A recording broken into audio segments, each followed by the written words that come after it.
Čeprav je bila Drava danes umirjena, so imeli kamniški gasilci kljub vsemu veliko dela. Prišlo do nekega pretoka vode v večje količine v hišo. Čistili bomo klet, posesali vodo in to zaenkrat vse. Rotovim je voda zalila spodnje prostore, za oceno škode je prekmalu. Je pa res bila hitra intervencija, to pa moram reči. Je to zdaj prvič, ko se Prvič v 16 letih, da se je sploh kaj takega zgodilo, ne vem, odkot je toliko vode.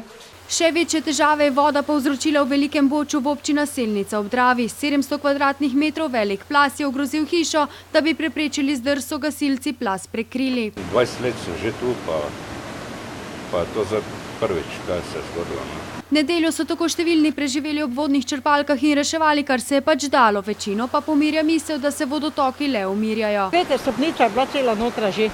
Spet drugim so se skrbi komaj da začele, saj je plazove težko ustaviti. Ja, zdaj nekaj leze, ne naprej, ampak se je začelo grebančiti, ker je bilo vse lepo ravno prej, ne, zdaj se pa že delajo, ne.